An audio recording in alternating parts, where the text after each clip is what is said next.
Altmetric on. And we need some extra time because we are streaming all this in Google Hangouts, and one of the challenges will be that our next to last speaker will actually be speaking from remote. So please excuse if there are some related technical glitches, but it's important for us that other people can participate who cannot be here today. So what's the conference password so that we can tweet it? The hashtag.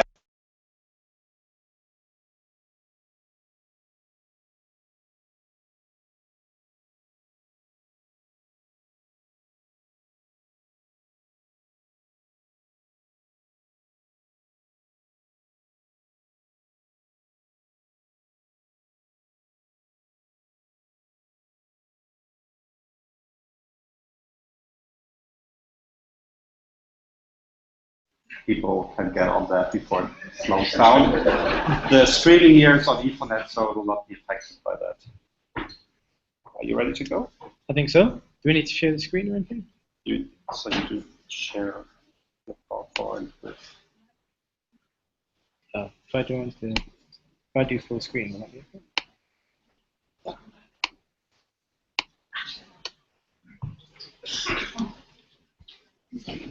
Hi everyone. Is that working on the stream as well? Oh, okay. Sorry. By this, you mean?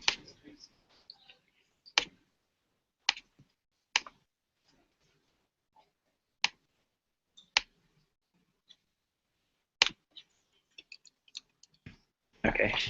Hi everyone. So yes, I've been tasked with speaking about what we think we've learned in the past year and what we've been doing past 12 months in about 7 minutes, so I'm going to speak really fast. I apologize in advance if I'm just mumbling at the front. So yeah, I'm Ewan, I'm from Altmetric.com, and there's a bunch of us here at the conference, so I encourage you to say hi. Well, what we think has happened in the past month, the first thing is really that we've learned an awful lot. So we've given a lot of data to research groups, we continue to do that, we give a lot of data away to librarians and to various different bibliometric researchers, some of whom are here. So again, in an effort to save time, what I'm not going to do is go into each paper. What I am going to do is to say, here are some photos of those people. Some of them are at the conference. There's at least one of them at the conference. I can't see her here. So track them down in the coffee breaks and see. The big thing that came out of the big theme, I think, is that Altmetrics are moving away. To begin with, a lot of these groups are looking at correlations with citations, and like, could Altmetrics be a leading indicator for citations and things like that? And I feel like we've moved on from that and accepted that no. Like, there is a very weak correlation, but I'm not even sure that that we can have faith in that. Altmetrics really do measure something else, and that's how we should think about them. At least that's the lesson we picked up from it. Because they've spread out, so it's quite amazing to me to think that, so Jason Cream, I think, coined the term Altmetrics in 2010. It's a relatively new field, even though people have been doing things like this for a long time. But this year, we really reach an awful lot of people. So we do that by working with publishers, and a lot of publishers have Altmetric systems, either ours or their own or Plus's running. And that's created a lot of feedback from end users, from readers and authors. And from that feedback, we can see what the use cases for this kind of data are. Those publishers themselves, so I know there's some people from Wiley here, for example, they've also been looking into this. Again, they have their own use cases that are maybe slightly different to some of the other ones we talked about. It's not necessarily the case that Altmetrics are always for evaluation, for example. Sometimes it can be for an author service. It could be for discovery. It could be for all sorts of things. The other thing that I thought this year was really interesting was it was more like an epiphany for me.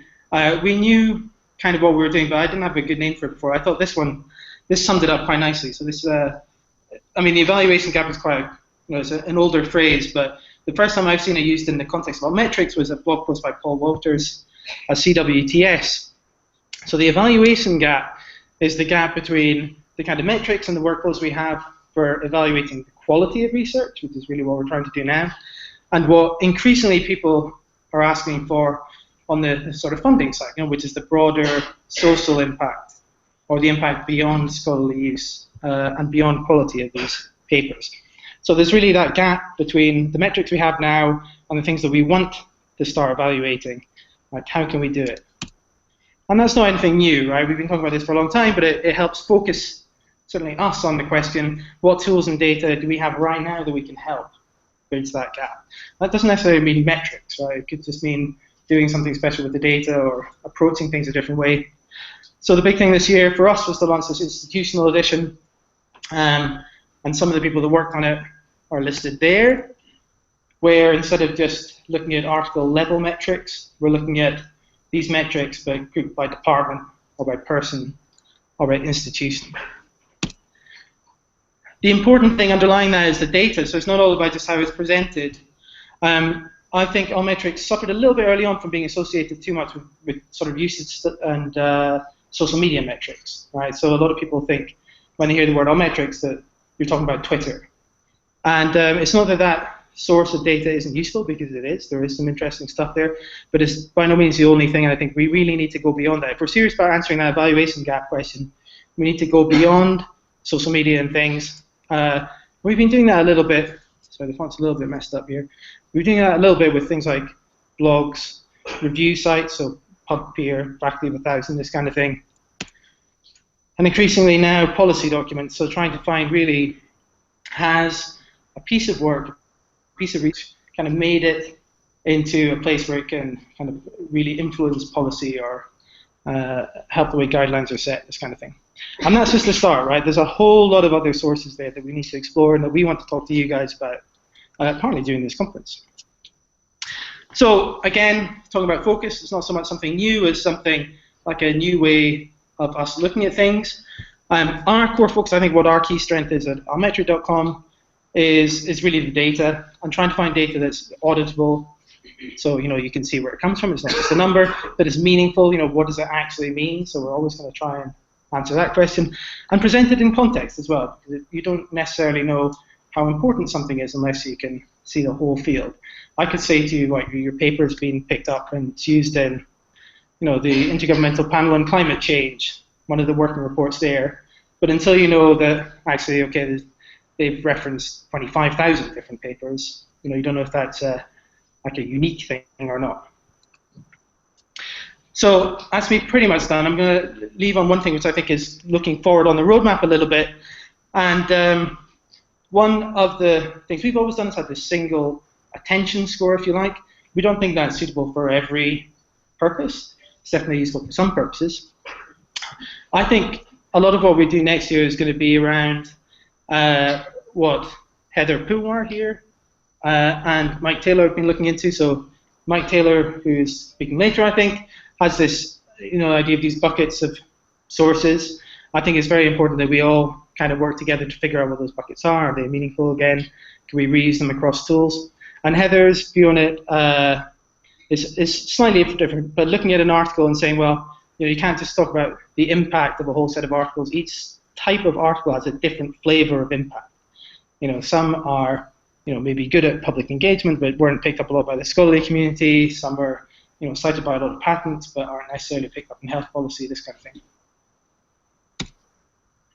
And I'll wrap up there. I look forward to speaking to you in the break.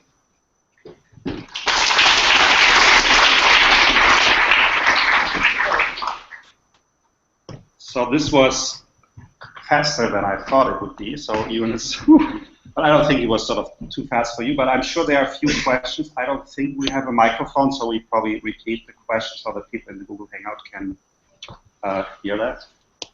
Any question for you? Yeah, Jeremy. You talk about policy, you didn't talk about practice. Yeah, so, well... I have lots of policies, very few of them are ever important. Yeah, that's right. So we're only ever looking at indications, right? Just because, in the same way that just because something is cited in a research paper doesn't mean that someone's actually read it or is really basing something on. They just felt they should cite it. It's the same with policy documents. We can't guarantee that anyone's going to ever read that policy document. Maybe it's just a box ticking exercise and it's locked away in a cabinet somewhere. You can't measure whether it's been Well, we can't. You guys could. So I think where we fit in is that we do some of the legwork for you up until a certain point.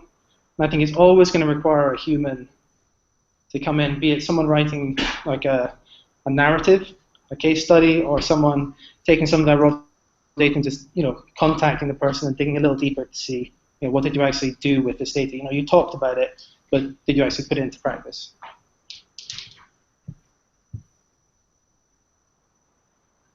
On that, there are other options though, which guidelines. There are other sources. Oh yeah. So yeah, so the lady in front of us is saying there's other sources that we could look at, things like government legislation and things, which is, I think that's absolutely right. And I think one of the challenges for us and all the other Altmetrics groups as well is to kind of identify these sources and understand them.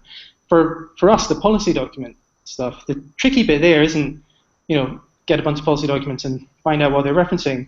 The tricky bit is figuring out, is this, if you look at all the documents on the NHS, the NICE site, for example, some of them are policy documents and some of them aren't really. They're just sort of associated documents. And if we're going to push them all into this kind of used for evaluation space, we need to kind of distinguish a little bit between the different types. So the hard work is the manual creation that goes into finding the sites and then describing them appropriately. Cool, thank you. Thank you, Rick. So let's give an applause to you for. And next up is Andrea Michalik from Plum Analytics.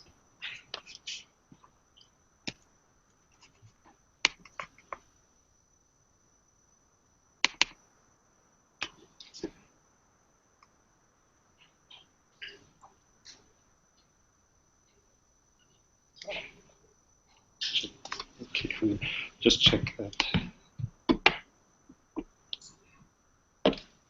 Are we sharing this with Google? Can you see that?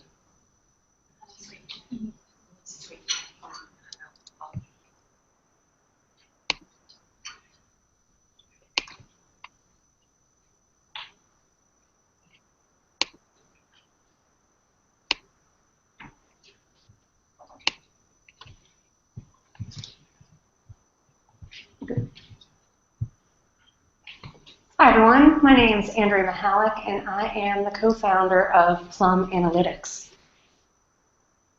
So what a year it's been, right? A lot has happened in the past year for us. We're a relatively young company.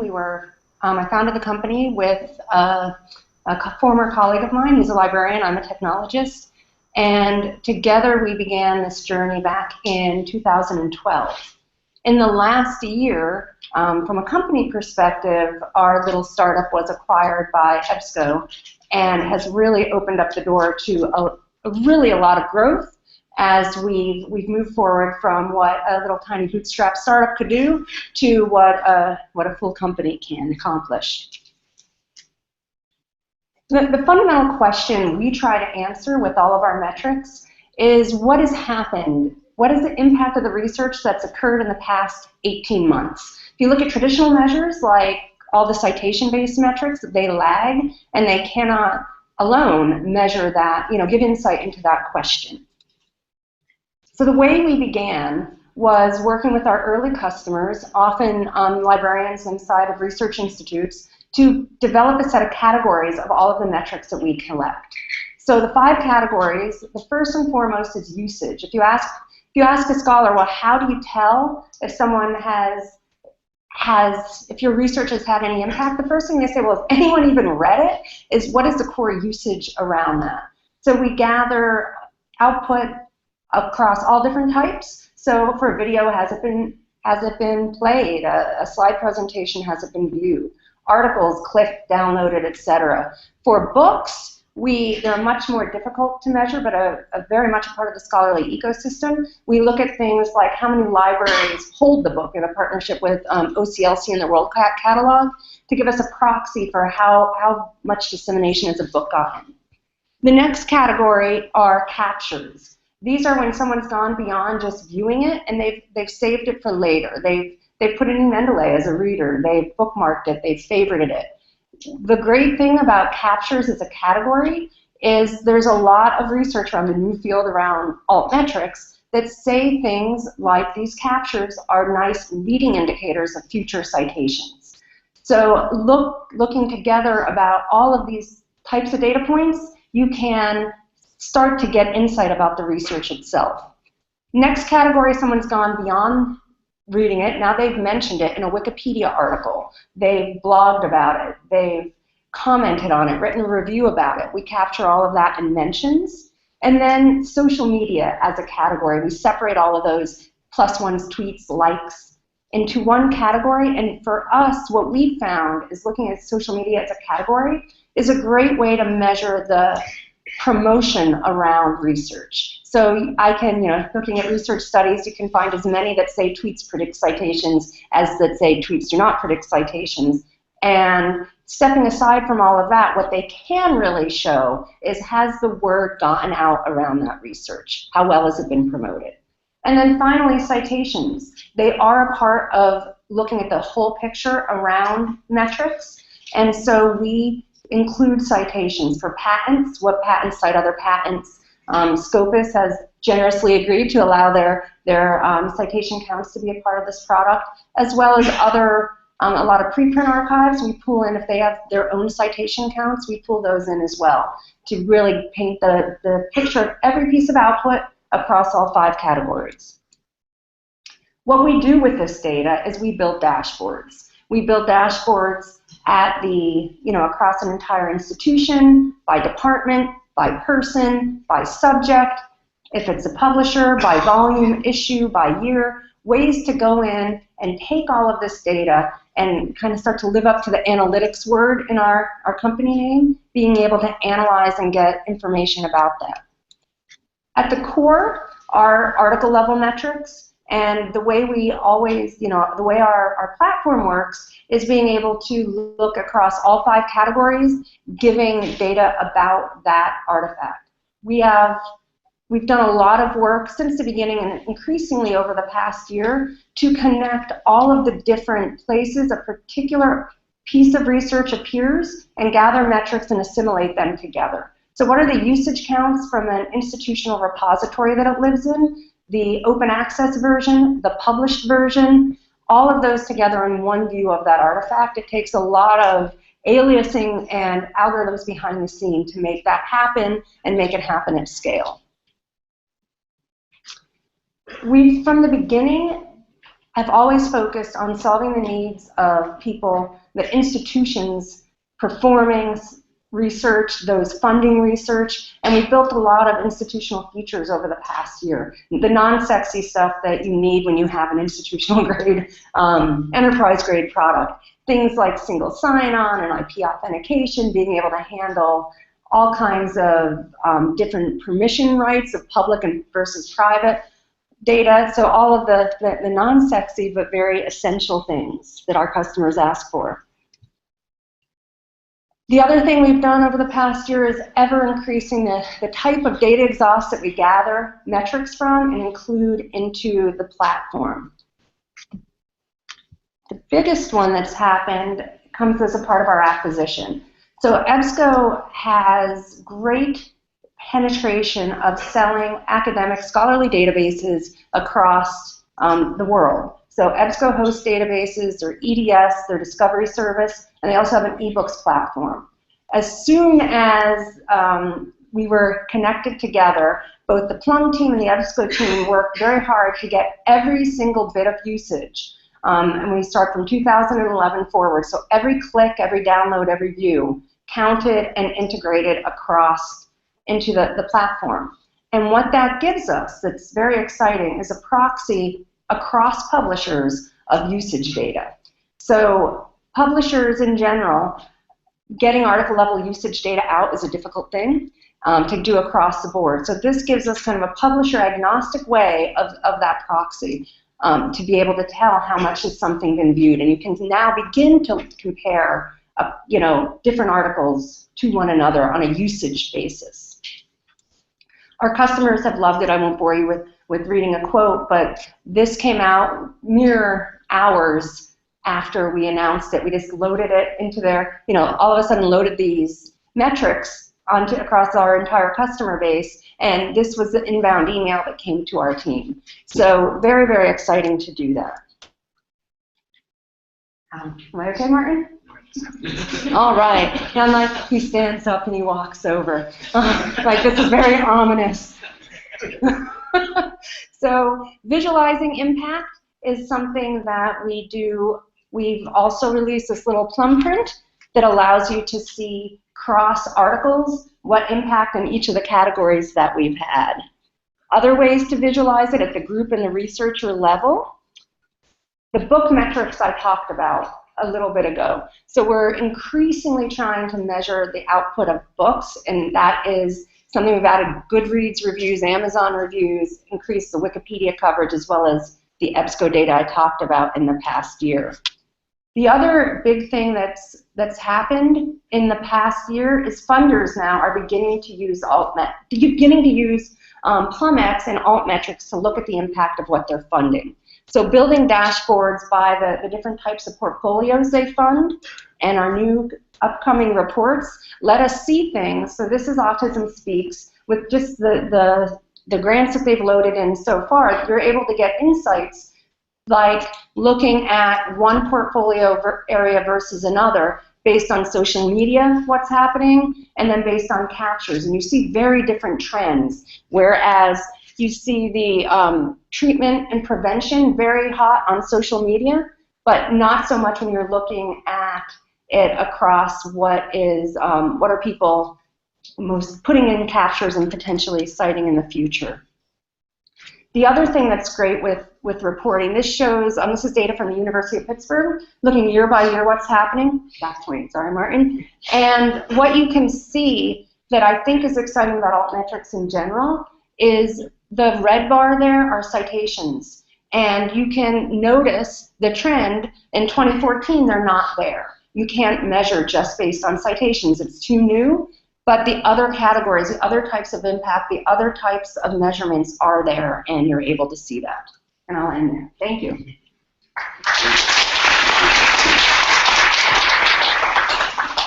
As I said before, we have a tight schedule, so if I get the impression I'm unfriendly, that's usually not the case. The next presenter is Jennifer Lynn from PLOS, and okay.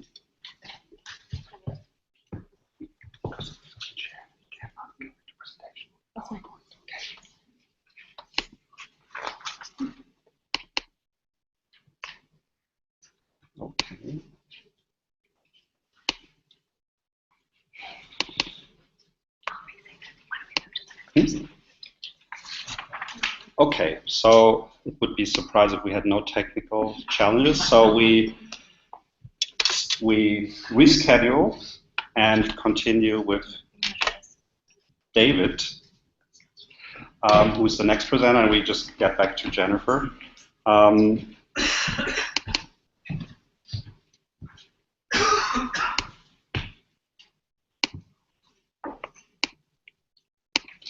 Can you please not go into presentation? I need to look at animations. Because then screen sharing. So We'll have to send it separately. I need to see how that works. Okay, very good. Good morning, everybody. First of all, can I just congratulate the organisers on the name 1 AM? I think it's a genius name, because next year, 2 AM, 3 AM, 4 AM, and then in 12 years' time, when Altmetrics are no longer alternative and they become the predominant metrics, we can go for 1 PM, 2 PM. So we're assured this conference will go on for at least 24 years, which is very good. Okay, so I'm David Summer. I'm one of the co-founders of Kudos, and I've been asked to tell you a little bit about what we've been doing in the last year and also some of the exciting developments coming up. So first of all, discoverability. It's all about discoverability. We know how hard it is for researchers to get found and get read by the right people. We also know that impact is increasingly important, and whatever impact means, it's very difficult to define what we actually mean by impact. And researchers and institutions and publishers are communicating in new ways with all of these newfangled tools. It's quite hard to keep track of which are the most effective. And there's a gap here. We think that the author is the best person placed to explain their work to the people that want to read their work. And that is a missing gap in the chain at this stage. And that's where Kudos comes in. So Kudos provides tools for authors, as well as their publishers, their institutions, and their funders, to explain their work, to enrich it with additional metadata and articles and links to other sources, and then to share that through social media and traditional media. And we should say we're not an Altmetrics provider, but we use Altmetrics as a way of demonstrating the results of that impact, so as a way of motivating the author to do more sharing, more explaining. So a couple of bits of data for you. We did a very large survey of about 4,000 researchers. 84% of them said, yeah, more can be done to help increase the impact of my work. And a very, very high percentage said, I am personally responsible. It's not the publisher or the funder. I am the one who should be doing this. So we were very encouraged by that. In terms of the service itself, we set up a pilot last year with Taylor & Francis, AIP, and Royal Society of Chemistry, and we did a proper controlled experiment, and the results were outstanding. We found that there was a 19% increase in usage on the publisher site per day for authors that had used the Kudos sharing tools compared to those that didn't in the control group. So we were very encouraged by that. And since then, we've got about 30 or so leading publishers from open access, subscription, very large, very small, now using the live service. We launched in May. We now have 19,000 in fact registrations, growing at about 1,000 a week, and a very high number of articles being claimed. So very briefly, how does it all work? So explain, enrich, share, and measure. So explain means providing lay summaries, impact statements, explaining it in new ways. Enriching is adding links to slide shares, videos, presentations, data sets. Sharing, giving tools for authors to then share that within their networks, and then measuring the results using Altmetrics and traditional metrics.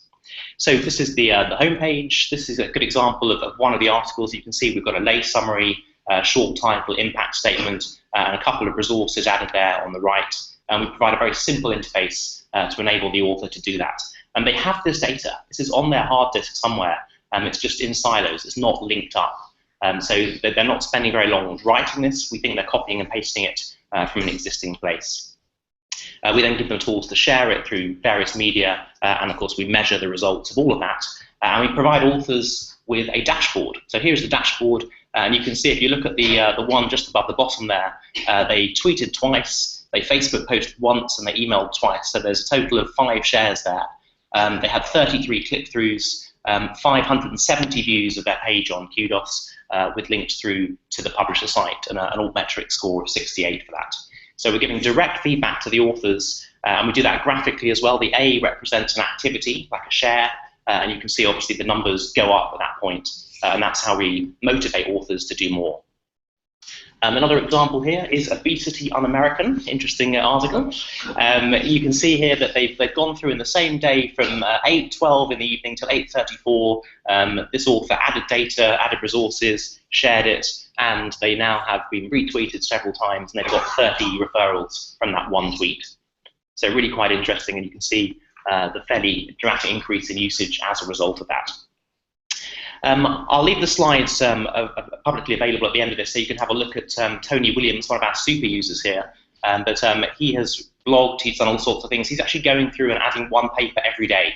So every single day he's going in and adding a lay summary and impact statement. It's like his lunch hour thing that he does.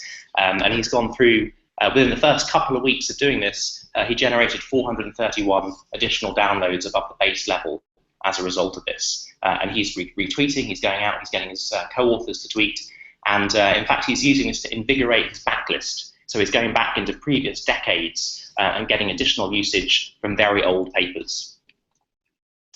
So I'm not going to go through all of the different examples here, but have a look at these and the various log entries on the site. What I want to move on to is what's happening next. So there's 4 key things I want to share with you this morning. The first is ORCID. So we're very proud to announce that Kudos is now an ORCID partner. ORCID was a missing link in the chain there. We have Ringgold for standard institutional identifiers, Crossref for metadata, DOI, and so on. But ORCID now completes that loop. We're going to be encouraging our authors to get ORCIDs, and also we can pull in data from ORCID. So if you claimed your papers in ORCID, we can pull that straight into Kudos. So that's a really important part of it and a motivator for getting an ORCID ID. We have a new user interface coming later this year. There's a couple of sneak previews of it here. We think it's really nice, and we've had really good feedback about it. Kudos becomes a hub for people's different identities and profile sites. We're not collecting additional data. We're a hub where they can link off to different places. We have a new dashboard which provides that feedback for authors and to-do lists, tools, suggestions of what they should do next. And we, of course, have our Altmetric donut in there as well. Other donuts are available. The whole point here is to provide data to show you did something good happened, do some more. That's the whole ethos behind it. The third thing, Kudos for institutions. So the authors are the best people to actually share this, but institutions can provide Kudos tools for their authors to use this, and then they can aggregate stats at the institution level. So we're running a pilot in the first quarter of next year with a small group of institutions that are interested in exploring this. You'll get dashboards at the institution level, you'll be able to benchmark against other institutions and directly measure. The numbers don't lie, the numbers are all there. I know we've got some librarians in the audience, so if you want to come and have a chat with me over coffee, we're very happy to talk about including you within the pilot. And then my final point is about institutional repositories, other repositories, and A&I services. So we're working with a number of organizations to push out that metadata, the lay summaries, the impact statements, in a standardized open way under a CC BY license, so it's as widely indexable, widely discoverable as possible. So that's just a very, very quick whiz around some of the exciting things happening at Kudos. I'll be here this morning, so come and find me if you'd like to talk more, and thank you very much for your attention.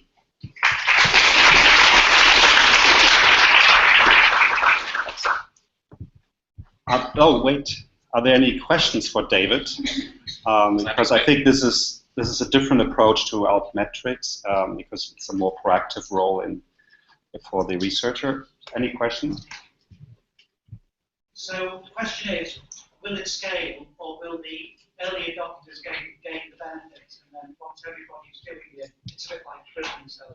It's a really good question. If the whole bar is raised up and there's more and more people using it, I think that's a longer term problem. It's not anywhere near that scale yet, so we're monitoring that very closely over time. I suspect we'll evolve and the tools will change over time. We're gathering a lot of data. We only launched in May, so it's still pretty early days. But what we're committed to is publishing anonymized results of all of that, so we can look at that, and then there might be projects that we can run over that, research projects.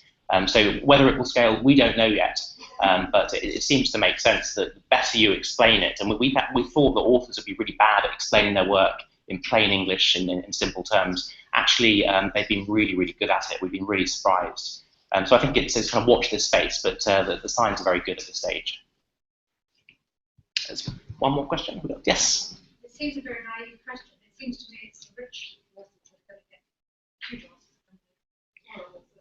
So the question is it for rich authors only? So Kudos is free for authors. Authors do not pay. At the moment, it is sponsored by our publishers, those 30 or so publishers, and we're planning on developing an institutional model. So anybody can rock up to Kudos, register, and start using most of the tools for free, and that'll always be the case. So no, we're not discriminating on affordability of things there. So.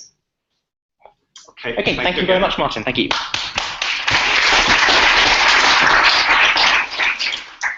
So we try one more time with fixed slides, and maybe a few changes in the content. Added some pictures.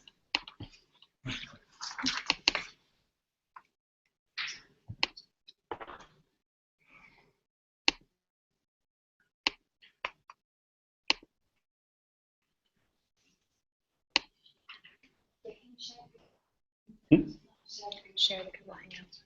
Screen share. Share.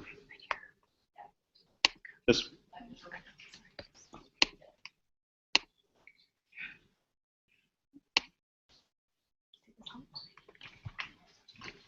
All right. Hi, my name is Jennifer Lynn, and I work very closely with Martin Fenner at PLOS, working on the article level metrics project. So I'll try to give a brief update on what's going on. Sorry.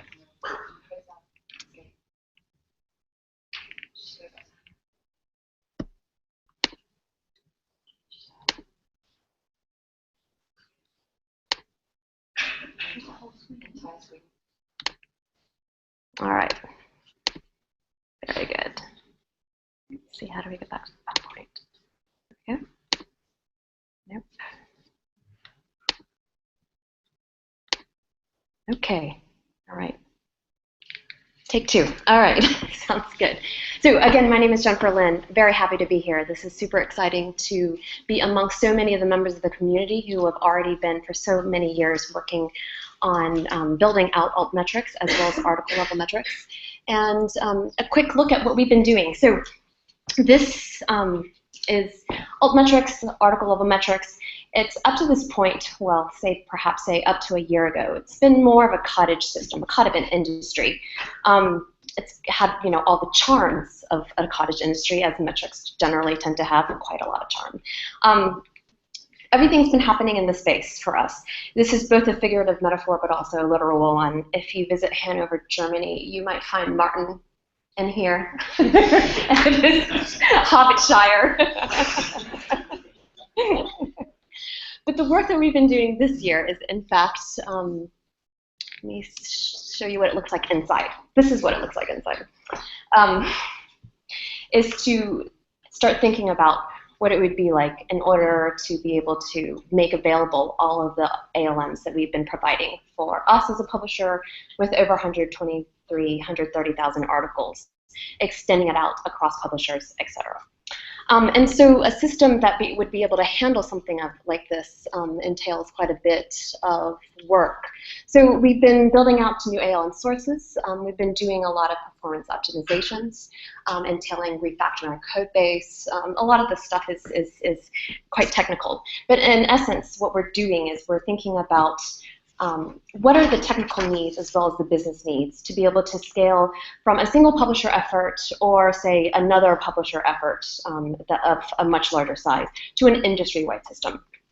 And this then kind of inflicts upon all of us these questions about, how are we going to be able to get the data and have it be refreshed on a frequent basis, such that ALMs, Altmetrics, truly lives up to its promise. One of the fundamental premises is that it's dynamic, it's real-time, etc.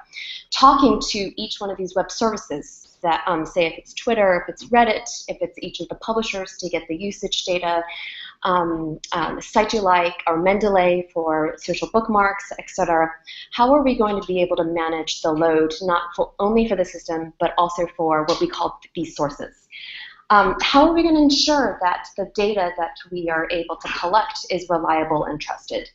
So many of these issues, such as data integrity issues, monitoring and the reliability of the system uptime, all of these things are things that have been keeping us quite late, especially Martin, working in Germany. And how are we, in fact, going to better offer up and express this, the data so that it can be used across the research enterprise, no matter if you're a funder, an institution, or researcher, etc. All right. So one of the things that we've been thinking about, as I mentioned at the last part, is the reporting and the visualization aspect of it.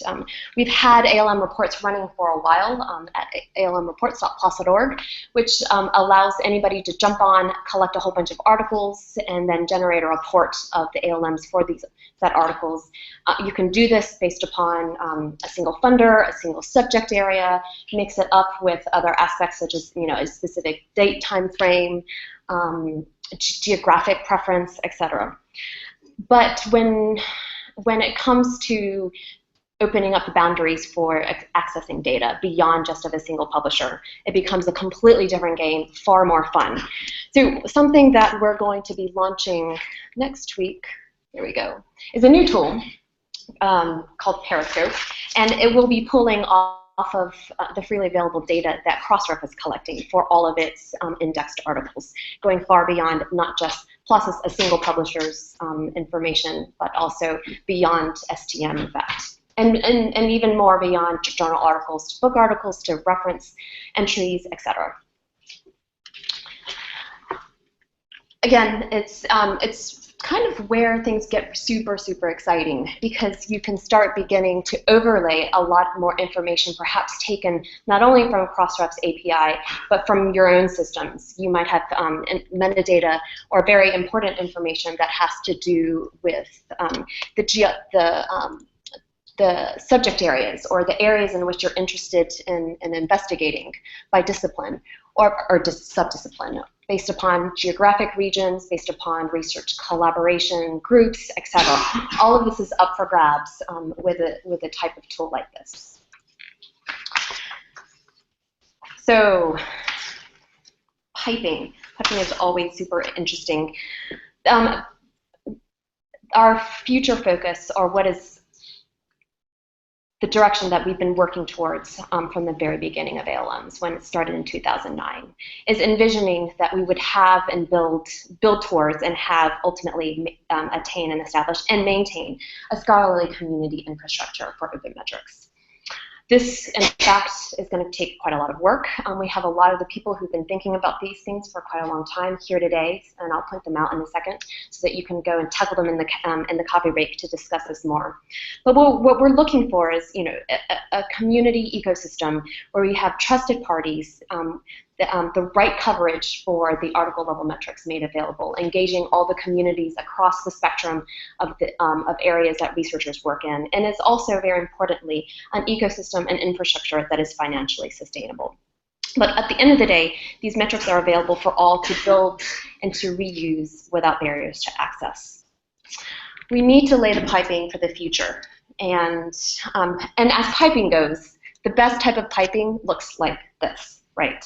We don't notice it.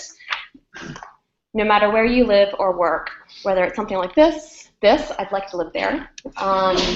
Here, many researchers do literally live here, or here. All of these, the piping and the infrastructure exists to support all the work that you do, and it's, at the end of the day, very much invisible. So just to sum up, in 2003, PLOS started as an open access publisher. All of the tools that we built to support the work, you know, is open source. Open data is at the center of our enterprise, and as I mentioned, the open infrastructure work is really what we envision as the best hope for the future. And not only that, but within this open infrastructure and the research enterprise, open communities using the ALM data, whether it's the raw data that we're collecting from the pipeline that's getting spit out, whether it's enriched data from service providers like we've heard today from Altmetric.com, from Plum Analytics, from Kudos, from ImpactStory, which we'll hear of next. Communities across the research enterprise, they've already been forming for quite some time, each with their own needs, perspectives, stories, and experiences. So we've been working with a number of them. I'm just going to call out these people as ones who I have volunteered, in fact, to also tell their story. They come from a number of areas. So, you know, Martin from a technical perspective, from an editorial perspective, people who've been using ALMs, Damon Pattinson's here, Cameron from the advocacy perspective, Jeff Builder from Crossref, Kevin and Adam from the Wellcome Trust, Mark and Ian and Ruth from eLife. I didn't exactly put last names to entice you to be more proactive about identifying them and singling them out. Thank you so much.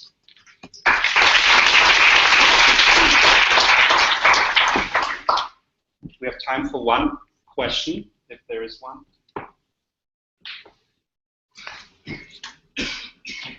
Okay, then we move on with William Gunn from Mendeley.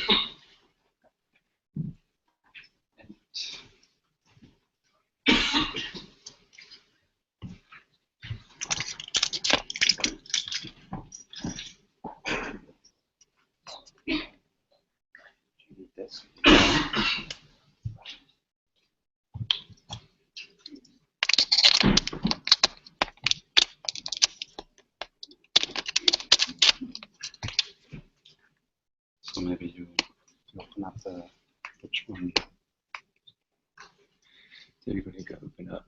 It's fine. This one? Yeah.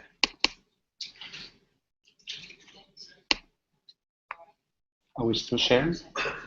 Don't touch it. Okay. Don't touch it. It's good.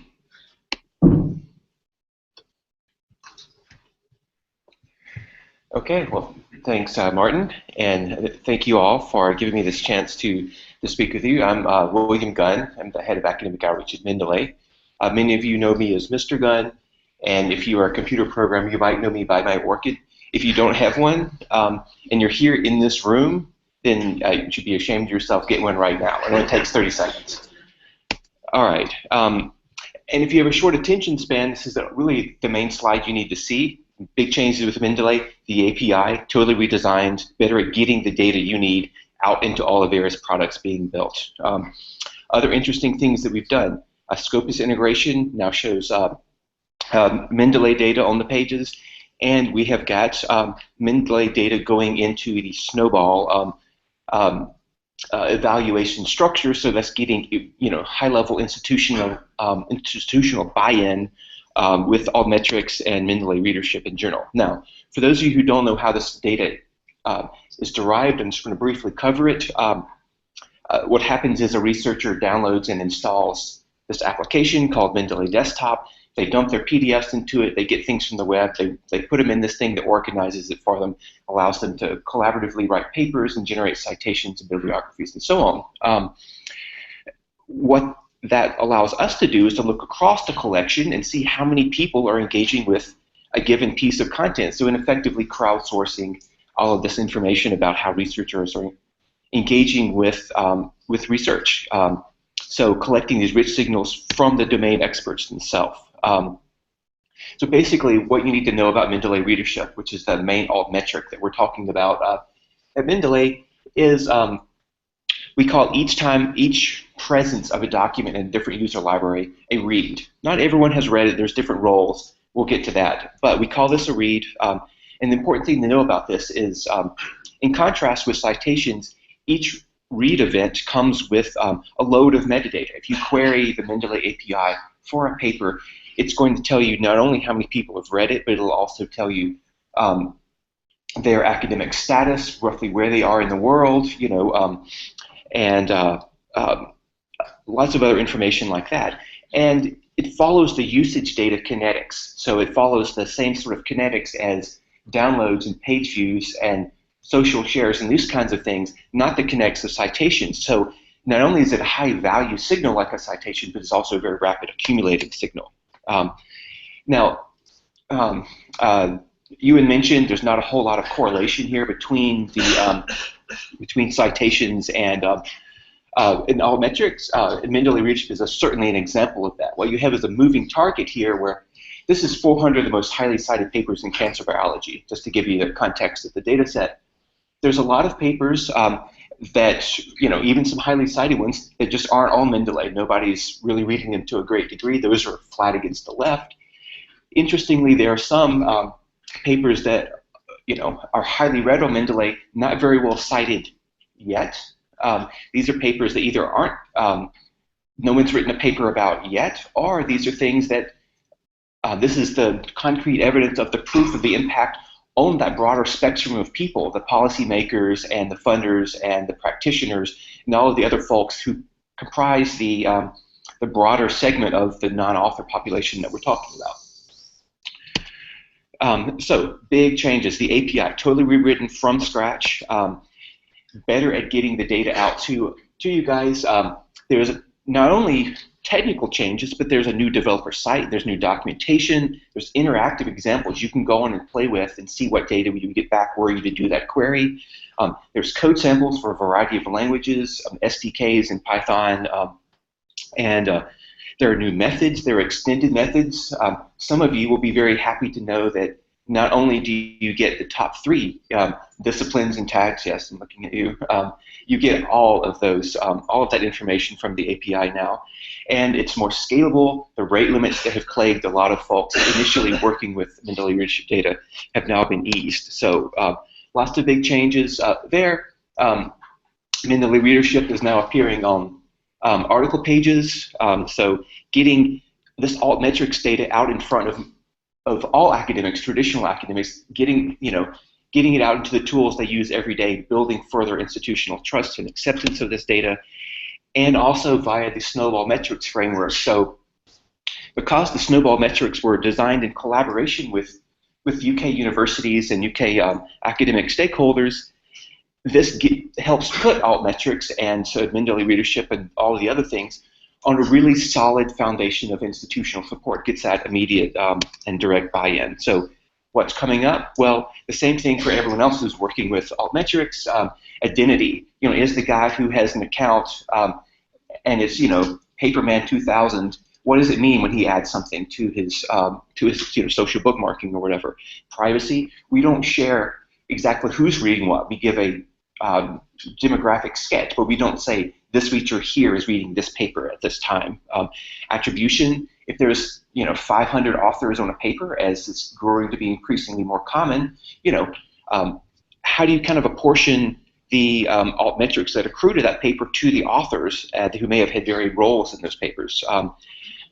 Gaming has always been a case. It was a lot easier, frankly, when you just had one number like the impact factor to game. Now you have multiple correlated metrics that you have to know how to game simultaneously. So I think this is improving gaming, not making it worse.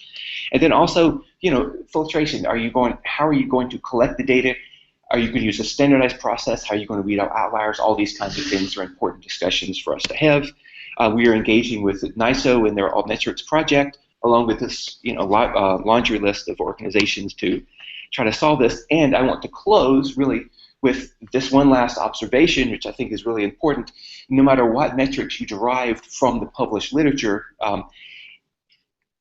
all of us are somehow doing something wrong if we're pointing to papers that are fundamentally not reproducible.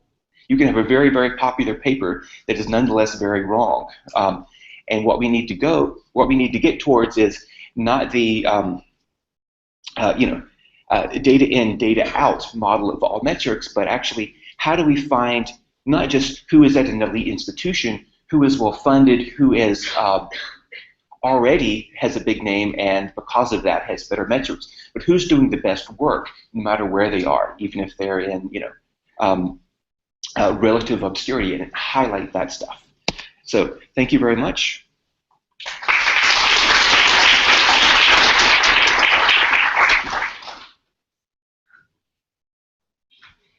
Any questions for William? Or you're totally overwhelmed by too many presentations? Your signing off comment was kind of repeating. There's a big problem in that you're measuring all these attributes of different papers, but ultimately the meaning comes down to the content of the paper. And the meaning is exactly once you read it. But you describe a read as a download into Mendeley, and you say that captures it's that metadata describing the context of the read. I would argue that it does no such thing. It captures part of the context. It's okay, the academic status of the person who read it, but it doesn't tell you why they read it or what they thought of it or whatnot. And so I'm getting this sense that it's really exciting about all this ability to measure new things. But what's actually being measured? I'm a bit concerned with who's measuring it. Institutions are buying into this system. What are they using it for? Are they using it for academic evaluation? So what's the groundwork for the solidity, the integrity, the reliability of that? Okay, so if I could sum that up, basically you're interested in, or you're much better understanding of what the context of the data is that we're deriving. What was someone thinking when they added a paper to their library, for example, would be good impacts to know, and to whom. So we, to answer the second part first, we try to minimize the bias about who's on Mendeley, and there's 3 million plus people that are feeding data into Mendeley at this point. So it's pretty broadly.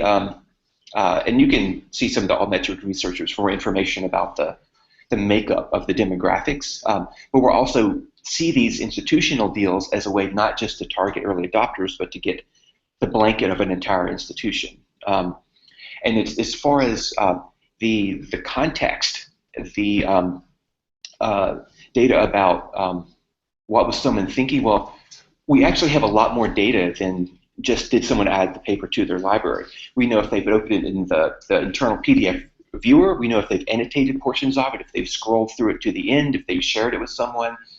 And so I think you can get to a more nuanced understanding of exactly how someone is engaging with a bit of research from the activity that we can see. And it is an incomplete picture. We don't have the Mendeley brain researcher interface thing quite worked out just yet, but it's in the process, and we hope we'll get there. So. So now, to make this a little bit more challenging, we thought the next presenter is in a different continent, and we try that out. So Stacy Consi from ImpactStory. I think the first thing to say is because she's 6 hours behind us, it's 4:30 for her, so we really have to thank her for getting up early and presenting to us, and we see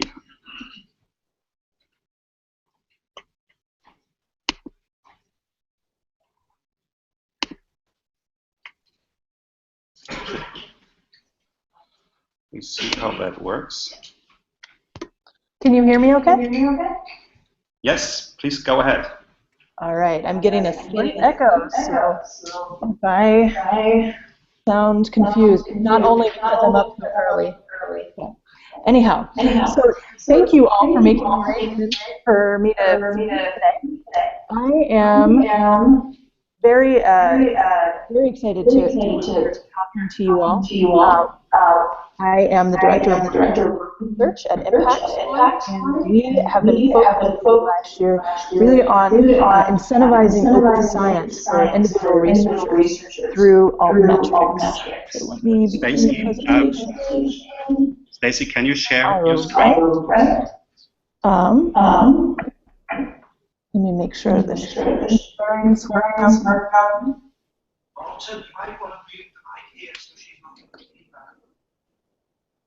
Well, I think that has to happen upstairs, muting the mic.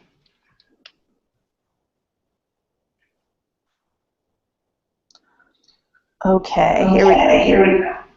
Yes, thank you. Martin, you can hear or you can see the. Okay.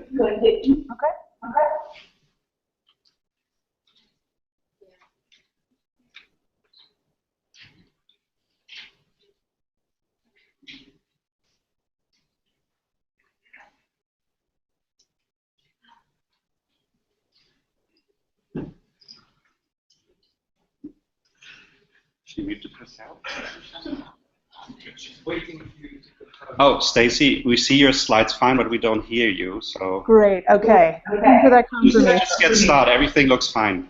Wonderful. Thank you. Okay. Apologies.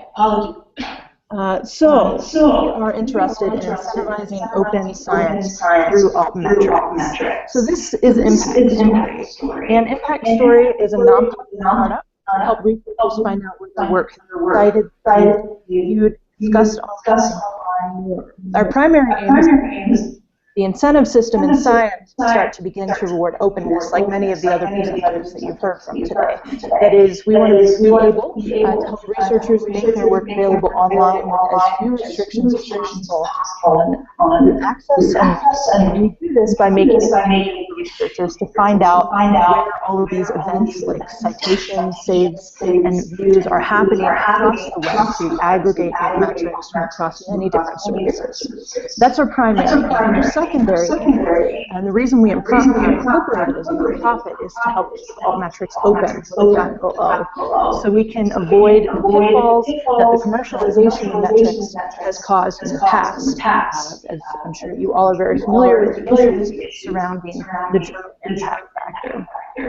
So ImpactStory delivers open metrics with context for diverse products, and as products beyond the journal article, we wrap it all up in profiles that are built explicitly to meet the needs of researchers. Let's break that down. So first of all, what does it mean by open metrics, and how are we open as a nonprofit organization? Well, our data code governance are open and freely available to all. Our data, to the extent that we're allowed to make it open by our data providers' terms of service. We operate in this way, coupled with the pitfalls of commercialization of metrics, take metrics that we've talked about before. But the main reason is lower the barriers to adoption for scientists. Like I said, we want researchers to be able to reuse their own data without restrictions, their own Altmetrics data without restrictions, which will help ultimately spread the word and evangelize Altmetrics, and that in turn will help incentivize open science practices. But more about that in a moment. We also place a lot of focus in our ImpactStory on contextualizing metrics, that is, providing metrics to researchers, providing context to the numbers in a number of ways.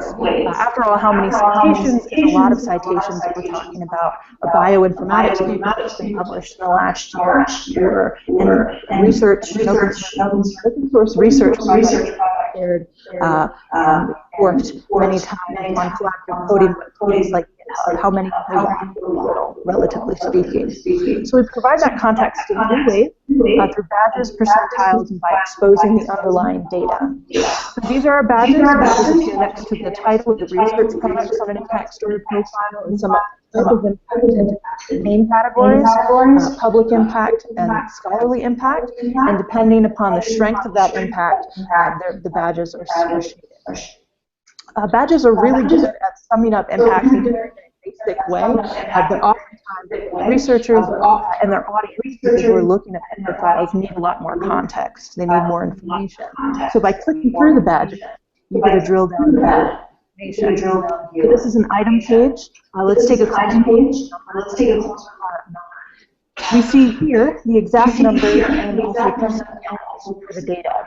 And links that are embedded within this display allow us to dig out further. So, for example, if we click on the 191 Mendeley readers link, we're taken to the Mendeley website with qualitative data that underlies numbers. You just saw a view of Mendeley metrics. This is how they appear as of yesterday, and we can see the graphics, who's bookmarked the paper, other categories, and so on. And similarly here on other websites, like for example GitHub, where you can see who exactly has been forking data. Scopus, you can see the most recent citations of your data, or if you have an institutional subscription, you can also click through to read all of the papers that cited your work.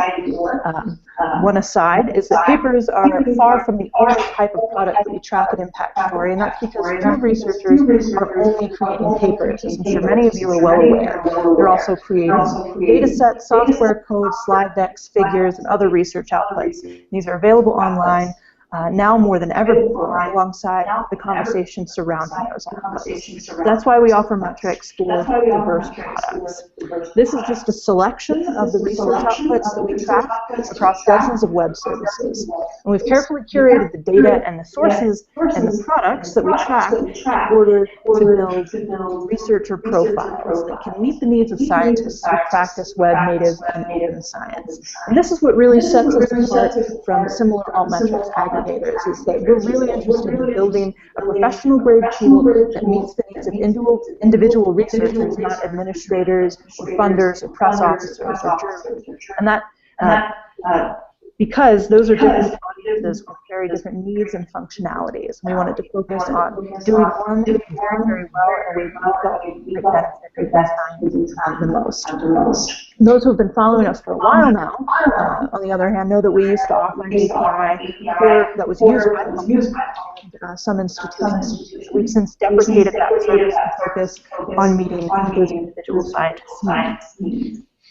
So researcher profiles, this is our new researcher profile page. We rolled it out just in the past few weeks, and they've changed radically in the past year, including focus at the profile level, on both the diversity of products and the diversity of impacts that most researchers create. So our profiles are profiles of scientists like Carl here. Carl's well known for his lab notebook and for being a co-founder of OpenSci, among many other things. And Carl's profile holds a 50,000-foot view of what scholarly works he's produced, and also what he thinks are most impactful metrics and those works. So it allows Carl to highlight most of him over here, key profile metrics on the right, and the works are most important for him over here on the left under the selected works page.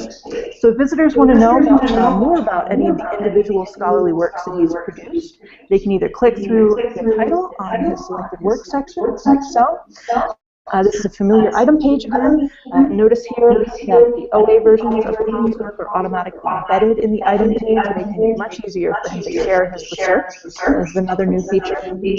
And alternatively, visitors can click the left-hand navigation bar to view Carl's work by genre. So we see links to articles, articles, and so on. If you click on the dataset genre, for example, Carl's dataset genre page, note the impact summary is part of this genre page, which gives a sense as to how widely Carl's datasets alone have been disseminated. Individual genre pages are also new to ImpactStory. And it's these data-driven stories, like the one we see here, that can really help web-native scientists like Carl get reviewing practicing open science. Because the summary shows in one, I think, very beautiful view here of your research impacts and the ways in which you're making a difference among different audiences. You can make cases for tenure, for grants, etc., much more easily. And profile updates are just one change that's happened in the past year at ImpactStory. So in the past year, almost about a year to the week or to the day, we received an NSF grant to support software and to also incorporate ways to track those impacts into our ImpactStory profiles. Our team also grew by 33%. Jason and Heather hired me as the Director of Marketing and Research. I've been working with them since March. We've improved profiles, as you've seen. We also launched a new sustainability plan. So now our profiles are subscription-based after a free 30-day trial. They're $10 a month, $10 a year. We also offer fee waivers in the developing country, folks who are graduate students who just can't otherwise afford a profile because we understand just how important it is to maintain access, particularly in the case of graduate students, postdocs, and people who are between jobs in terms of searching for jobs and so on. We've also increased focus on the researcher, which I think really comes through in the new pages that we've debuted. In the next year, we're poised for 7% weekly growth in revenue, financial sustainability thanks to that growth. We're going to started work on the NSF grant after the adjustment period, situated in this new position and working with Jason and Heather and debuting our profiles and sustainability plan. There's a lot going on. We're also doing a number of new features throughout the year. In the coming weeks, maps, mapping impacts, and also GitHub and Twitter impact statistics. And beyond that, we're looking to provide research packages, the ability to group different outputs into a research package, so you can have a clean presentation of many related products in one view. Better software tracking with article full text is another thing we're looking to debut. Metrics for blog posts, we're going to be bringing those back, and more and better infographics as well. So that's it for me.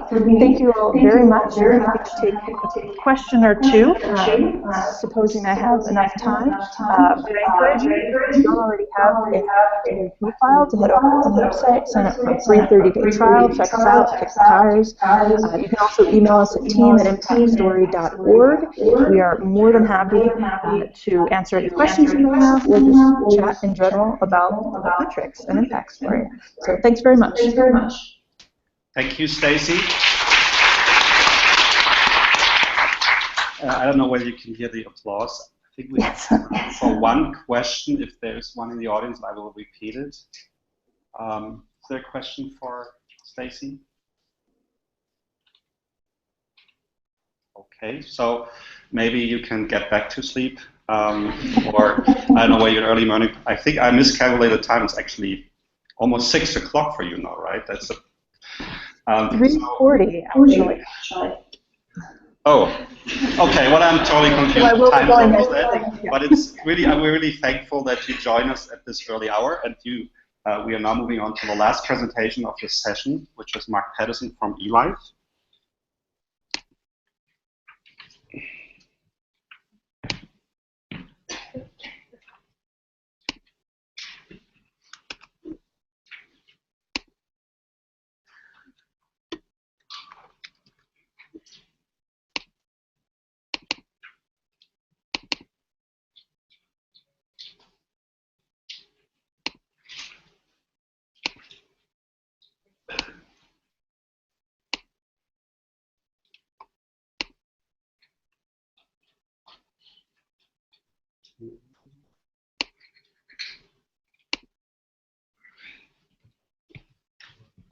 Thank you very much. Thanks very much for the opportunity to talk about this project called DET, which actually connects very much with the talk that Jennifer gave earlier on, because DET really, I think, is about, I'll explain what it is in more detail in a second, about helping to create that open infrastructure to support some of the fantastic services and tools and things we've heard about today.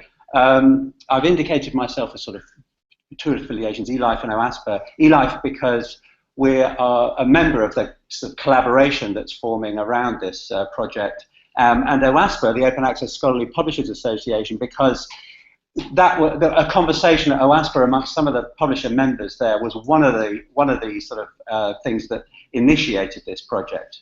Just one of them, though. So for those who don't know much about OASPA, one of the things that we try and do is promote best practices when it comes to open access publishing, for example, around the use of CC BY as the gold standard for open access publishing. But we're also looking for other opportunities for how publishers can collaborate in areas that will just improve research communication as a whole. And that's where this project comes in, because we think one of those areas that there's definitely room to collaborate around the area of article metrics. I don't really need to say too much about this, because you know, the need for improved methods of research evaluation is very clear. But from a publishing perspective, you know, if you're trying to innovate in the world of of research communication generally, whether it's open access or whatever, the prevailing sort of paradigm looking at journal-based systems and impact factors and so on to judge research and to judge researchers puts a brake on you know, any kind of innovation, and article metrics and these kinds of approaches have the potential to really lessen the effect of that brake. So the obvious point being that we're shifting the attention from the container of the research, the journal in which it's published, to the work itself. And so, you know, if you can put a fancy label on a bottle of wine, but it still might taste awful. So, so the idea is to focus on the article, or more generally the research outputs, and evaluate those according to their own merits. So that's what we're trying to do. And so we got together, a few members of OASPA, we got together with Crossref, because if anyone knows how to do infrastructure and plumbing associated with the world of publishing, then it's Crossref, and also with PLOS, because PLOS have one of the tools that is gaining a lot of use in the world of article metrics generally, to see how we could work together. And the group, the DET working group, has now expanded, so we have a number of publishers, and we're by no means all open access publishers. So this is really you know, could be considered a kind of pre-competitive area for collaboration. So there's a number of publishers involved. There's Mike Thelwall from the University of Wolverhampton, sort of representing researchers interested in this area, the Wellcome Trust, Mendeley as a data source, if you like, and Crossref itself, of course. So what we're trying to do, and one other thing to say that's important, is we're not trying to reinvent the wheel here. So, you know, we don't want to compete with the kind of services that we've already heard about. So that's important. We're looking to provide something which can be a sort of a more open foundation for some of this work. So the idea is very straightforward. DET, which is based on the PLOS ALM app, which has now been rechristened Lagotto. Is that how you say it? Lagotto, which is a dog, apparently. So I'll tell you why we called our thing DET, but it's based on Lagotto, the PLOS tool, collects data from a variety of sources and then makes that data openly available. And we've already heard from ImpactStory, you know, that there are challenges associated with that. So, but our goal is to make the data as open as possible, and then that can be the source of data for publishers. Fair enough. So, you know, obviously, if there's a new data source is added, then the one transaction needs to take place in order to add that data source to that open data set. And of course, that open data set is also of great interest and potential use to a variety of other people, to institutions, to researchers, to funders, and potentially to service providers. There's much discussion about to what extent should we process this data, assuming this project actually gains some traction. And you know, the work I know the fantastic work that we've heard about from ImpactStory, Altmetric.com, Plum, etc., that they put into cleanup, etc., etc. We're not going to compete with that, but the idea is that you can always go back to this open data source, open sort of raw data source, if you like. Now, a word about the name. We chose DET, and actually I have to credit Jeff Builder for the name. So DOI Event Tracker. We basically took a kind of, oh, and it's not just because it's a psychoactive drug, which I didn't know about. But anyway, putting that aside, we took a kind of, it does exactly what it says on the tin approach. We didn't want to use a loaded term. We didn't want to use the word impact or metric even, because we've heard, and it's important to emphasize that this general approach has many, many use cases, both in terms of quantitative indicators and qualitative indicators, importantly, etc. So that's why we chose DOI Event Tracker, because that's what this thing does. It tracks events associated with DOIs.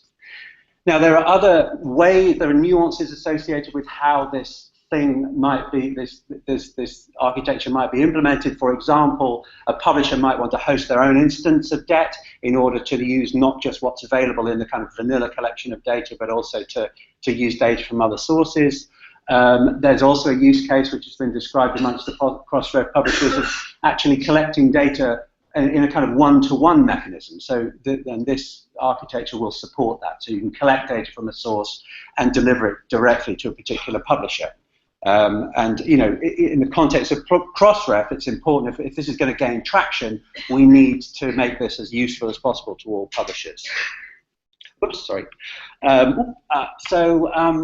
What the kinds of questions we're looking at the moment is, can this Legato app scale? I think Jennifer gave a hint of that. And at the moment where we are, the technical working group is looking at this, has incorporated, I think it's around 4 million DOIs, and it's certainly scaling to that level. That's about 2 years worth. It is polling data sources, about half a dozen data sources weekly over during the first year since publication, and monthly thereafter. That seems to be fine. There are lots of questions about, to what extent can this group of publishers negotiate with data sources to encourage the openness of that data. That's one potential avenue that we can explore as a group, and sustainability is obviously a big question as well. One of the technical issues is around, can data sources cope with being polled by literally tens of millions of DOIs on a regular basis? Almost certainly not in all cases, and so we have to start thinking about push mechanisms as well. So that's going to be explored. And the last slide really is just to say, as hinted at, we've got a technical working group.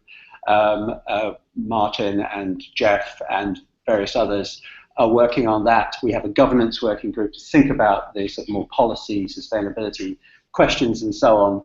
And in the context of Crossref, we're hoping to gain approval for a pilot along the lines that I've talked about within the next 6 months or so. So that's about it. And thank you very much, and hopefully there'll be more to report in due course.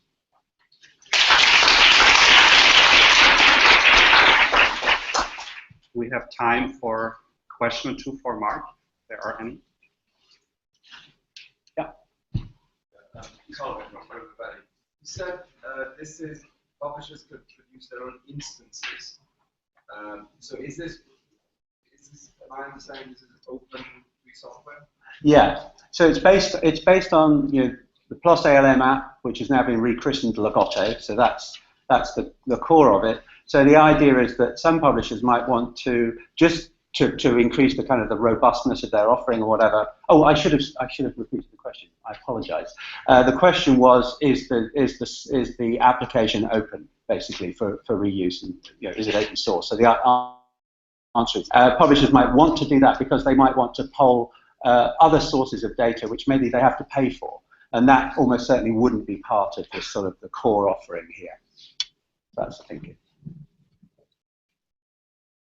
More questions?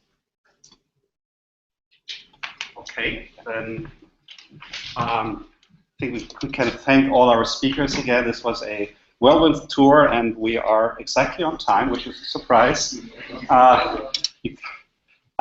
because the coffee breaks are always as important as the sessions, and we have 15 minutes before we reconvene here for a session on how Altmetrics are used now. So thank you very much.